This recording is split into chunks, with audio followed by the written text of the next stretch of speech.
इस चर्चा करेंगे। और जो काफ़ी कंपटीशन के एग्जाम होते रहते हैं उसमें अक्सर इसके रिलेटेड क्वेश्चन पूछे भी जाते हैं। सबसे पहले हम पढ़ते हैं प्रस्तावना।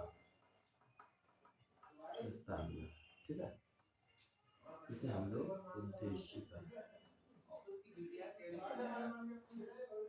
उद्देशिका के विषय नाम से भी जानते हैं, ठीक है, इसे हम लोग उद्देशिका के नाम से भी जानते हैं।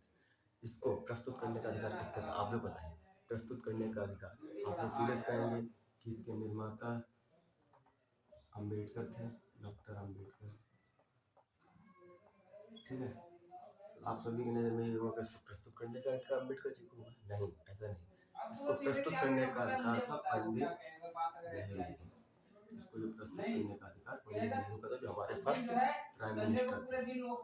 फर्स्ट प्राइम मिनिस्टर, उनको ये अधिकार था, ठीक है, ये उनको अधिकार दिया गया था, वही करते। इसको प्रस्तावना, इसको संविधान की कुंजी कुंजी भी कहा जाता है। इसको हम प्रस्तावना, संविधान की कुंजी, अगर क्वेश्चन में, अगर एग्जाम में क्वेश्चन आता है कि संविधान की कुंजी किसे कहा जाता है, तो आप लोग सीधे कहेंगे प्रस्तावना की, संविधान की कुंजी, प्रस्तावना या उद्देश्य, दोनों वर्ड एक ही है। उद्देश्य का कहा जाता है, जो प्रस्तावना है संविधान, संविधान शुरुआत में जोड़ा गया एक पन्ना है। प्रस्तावना संविधान के भाग में जोड़ा हुआ एक पन्ना है, जिसमें पूरे, इसमें जो पूरा प्रस्तावना, इसका जो पन्ना है, इसमें पूरे संविधान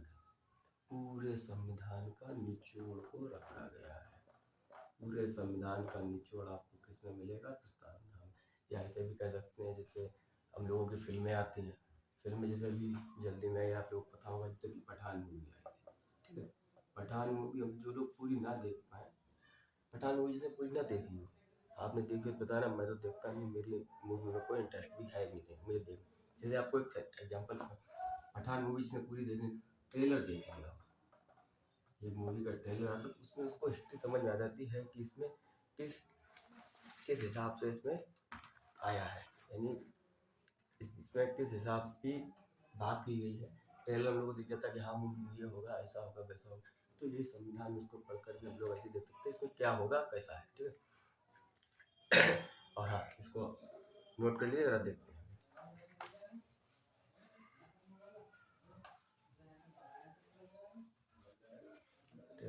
थोड़ा बोर्ड छोटा है, रूम के हिसाब से एडजस्ट नहीं हो पाया, वो भी जल्दी कर दिया जाएगा।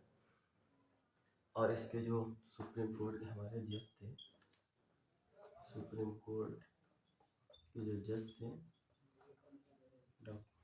इसके जो जज थे मोहम्मद हिदायत, नाम भी ऐसे ही है, हिदायत खान। इन्होंने संविधान की प्रस्तावना का भाग है, इसको संविधान की आत्मा कहा है। यानी सुप्रीम कोर्ट के जज मोहम्मद हिदायतुल्लाह खान ने प्रस्तावना को संविधान की आत्मा, मोहम्मद हिदायतुल्लाह ने संविधान की आत्मा कहा। लेकिन डॉक्टर बी आर अम्बेडकर ने अनुच्छेद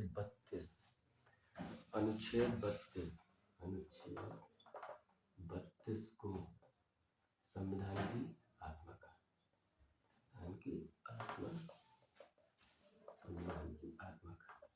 अगर क्वेश्चन में आता है, अगर एग्जाम में क्वेश्चन पूछा जाता है कि संविधान की आत्मा किसे कहा जाता है, संविधान की आत्मा कहा जाता है, ये सब कहा जाता है, तो क्या हो, इसमें दो ऑप्शन आ जाते हैं। यानी संविधान की आत्मा किसे कहा जाता है, एक तो प्रस्तावना, ये ऑप्शन था, प्रस्तावना यानी इन्होंने हिदायतुल्लाह ने प्रस्तावना को संविधान की आत्मा का, लेकिन डॉक्टर अंबेडकर ने अनुच्छेद 32 को संविधान की आत्मा का, डॉक्टर अंबेडकर ने संविधान अनुच्छेद को, संविधान के अनुच्छेद 32 आर्टिकल 32 को आत्मा कहा है, संविधान की आत्मा। ठीक है, संविधान की आत्मा। अब क्वेश्चन आता तो क्या, अगर क्वेश्चन आएगा तो उसमें ये दो ऑप्शन दिए होंगे, जैसे ए दे दिया है, ए दे दिया जैसे ये प्रस्तावना को,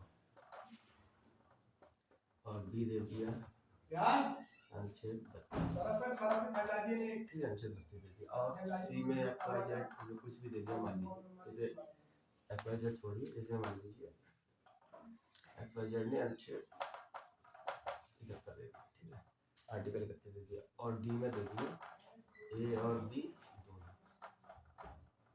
तो फिर इसको हम लोग सही करेंगे, तो इसको सही करेंगे, इसको टिक क्लियर कर देंगे, क्योंकि इसमें दोनों को हिदायतुल्लाह जी और अम्बेडकर साहब, बाबा जी अम्बेडकर, ये दोनों लोग इसको कह रहे हैं।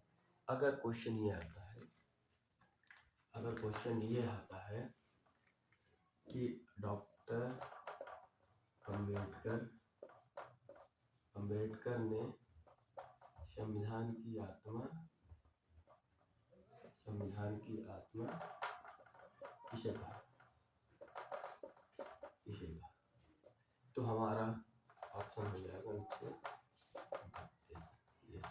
अनुच्छेद 32, ठीक कर दिए, अनुच्छेद 32 को सही करते हैं। अगर हिदायतुल्लाह का आता है तो हम लोग को सीधे पता ही है प्रस्तावना को क्लियर कर दिया जाएगा, ठीक है, आगे समझ के। अब आगे हम लोग देखते हैं अनुच्छेद 32 है, इसके बारे में भी आगे चर्चा करेंगे। इसका प्रस्तावना में आपको दो की चर्चा नहीं मिलेगी, दो की कौन कौन सी दो की चर्चा नहीं मिलेगी, एक वयस्कता 18+ और दूसरा है संघ, इन दोनों की चर्चा आपको प्रस्तावना में नहीं मिलेगी, इसकी चर्चा संविधान में मिलेगी लेकिन प्रस्तावना में नहीं मिलेगी। प्रस्तावना जो है संविधान का शुरुआती पन्ना है और संविधान इसके अंदर का भाग, यानी जिसे हम लोग चैप्टर वाइज देखते हैं ना, जैसे 10 चैप्टर हैं, एक में हिंदी का, एक में हिंदी ग्रामर, एक में हिंदी, उसी हिसाब में इसका भाग, लेकिन इसमें इसकी चर्चा नहीं मिलेगी, इसकी चर्चा संविधान में मिलेगी, प्रस्तावना में इसकी चर्चा आपको नहीं मिलेगी। 18+ की चर्चा जो है, 18+ की चर्चा आपको मिलेगी 324वें आर्टिकल 324 के बाद इसकी चर्चा की गई है, आर्टिकल 324 के बाद इसकी चर्चा की गई है, आर्टिकल 324 अनुच्छेद 324 के बाद वयस्कता की चर्चा की गई है, जिसमें आपको 61वां आर्टिकल 61वां संशोधन क्या घास फूस है, 61वां संशोधन करके इसकी उम्र 21 से घटाकर 18 की गई। पहले वयस्क होने के लिए हम लोगों को 21 वर्ष की आयु पूरी करनी पड़ती थी, लेकिन अब 18 साल के हो गए हैं या 18 से ऊपर है तो हम वयस्क कहलाएंगे। पहले 61वें संशोधन से पहले हमको 21 की उम्र पूरी करनी थी वयस्क होने के लिए, अब ये नहीं, अब 18 की गई है, ठीक है। और इसका संशोधन, अब इसकी संशोधन बात करते हैं। प्रस्तावना का संशोधन सिर्फ एक बार ही किया गया, प्रस्तावना का संशोधन सिर्फ एक बार ही किया गया। प्रस्तावना का संशोधन कितनी बार हुआ, प्रस्तावना का संशोधन एक बार हुआ। कैसे हुआ ये सुनिए, क्या कैसे हुआ ये बताए। बेरूबरी एक मामला हुआ था अपने पास, उसमें बेरूबरी ने मना कर दिया कि जो प्रस्तावना है संविधान का भाग, प्रस्तावना जो है संविधान का भाग नहीं है। भैया क्यों नहीं है, सुप्रीम कोर्ट भी कह रहा है कि ये प्रस्तावना जो है संविधान का भाग नहीं है। भैया जब संविधान में का भाग प्रस्तावना से शुरुआत है तो उसका भाग क्यों नहीं माना कि नहीं है। इसी विवाद पर वो गए थे, आपको क्या नाम है उनका, चमकम दोसाई राजा, इसी केस में अंदर गए थे, इसी केस में चले गए थे, उनका प्रस्तावना संविधान का भाग नहीं है, पड़ गए जेल में, आगे सिखाने का मना कर दिया कि नहीं। ये कौन कह रहा था, सुप्रीम कोर्ट कह रहा था कि प्रस्तावना संविधान का भाग नहीं है। लेकिन फिर आए केशवानंद भारती,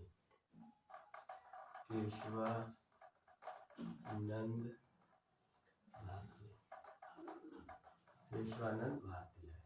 केशवानंद भारती है, वो एक संत थे। वो जब भी संविधान पढ़ते थे वो देखते थे, संविधान पढ़ा और देखा, अरे संविधान का एक पेज खोला तो बोले कि अरे इसमें ये गड़बड़ है, तो उन्होंने एक मुकदमा और करा दिया। दूसरा देखा मूल अधिकार, उन्होंने करीब 2500 जगह मुकदमा कर रखा था, 2500 जगह मुकदमा कर रखा था भावाधिकार का, मूल अधिकार में, मानवाधिकार में, प्रस्तावना में, मानव आयोग, मूल अधिकार, मानवाधिकार और काफी आयोग हैं, सब में एक एक हर जगह मुकदमा। फिर बाद में एक बार सुप्रीम कोर्ट के जज बैठे, सुप्रीम कोर्ट के 13 जज बैठे, फिर उन्होंने इस पर चर्चा की केशवानंद भारती वाले पे, तब जाके सुप्रीम कोर्ट ने माना कि प्रस्तावना संविधान का भाग है, प्रस्तावना संविधान का भाग है। पहले मानने में क्या दिक्कत आई थी, बवाल करना जरूरी था, क्या करें भाई, संत है, बाबा है, जज है, पॉलिटिकल है, तो सब कुछ देख के लेना पड़ता। फिर इसमें क्वेश्चन आता है, एग्जाम्पल किस साथ होता था आपको, किस मामले में सुप्रीम कोर्ट ने प्रस्तावना को संविधान का भाग नहीं माना, तो वो था बेरूबरी विवाद में सुप्रीम कोर्ट ने प्रस्तावना संविधान का भाग नहीं माना, लेकिन सुप्रीम कोर्ट ने केशवानंद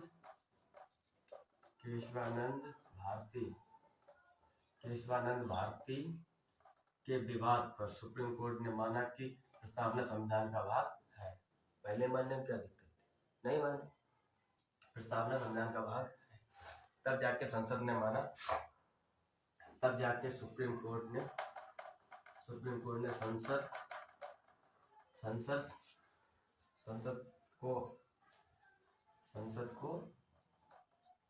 संसद को इसमें संशोधन करने का अधिकार दिया, संसद को अधिकार दिया। संविधान में संशोधन करने का अधिकार भी संसद को ही है, और संसद में ही संविधान का संशोधन हो सकता है। पूरी टीम इकट्ठी हो, अध्यक्ष लोग, संसद के अध्यक्ष जो भी हो, सबके समक्ष में ही इसका संशोधन होता है, ठीक है, इसका संशोधन होता है। तो किस विवाद पर सुप्रीम कोर्ट ने प्रस्तावना को संविधान का भाग नहीं माना, बेरूबरी विवाद में सुप्रीम कोर्ट ने किस विवाद पर प्रस्तावना को संविधान का भाग माना, तो उत्तर केशवानंद भारती। तब जाके इसमें संसद को संशोधन करने का अधिकार हुआ, तब जाके 42वां संशोधन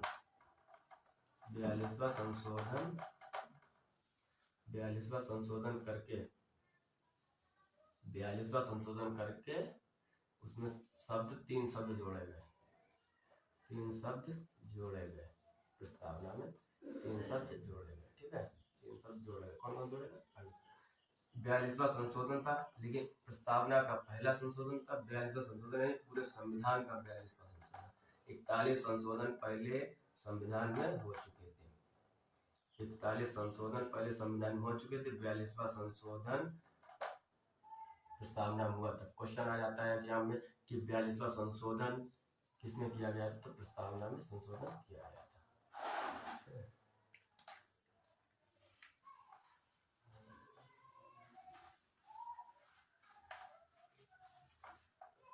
किया गया था, तभी संसद। अब बताएं, प्रस्तावना में 3 शब्द जोड़े गए थे, एक संशोधन करके 3 शब्द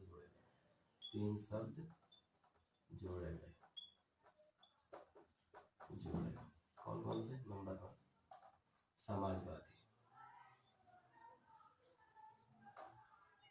समाजवादी, यानी समाज का ध्यान रखना, समाज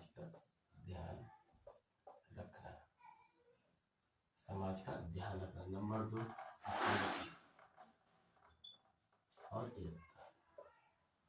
अखंडता और एकता, यानी टूटना नहीं है। अगर टूटना नहीं मतलब अखंडता टूटना नहीं और एकता, अगर टूट भी गए हैं तो टूटना नहीं है, और एकता मतलब टूट गए तो बिछड़ना नहीं है, हमें साथ में रहना है, ठीक है। और नंबर 3 था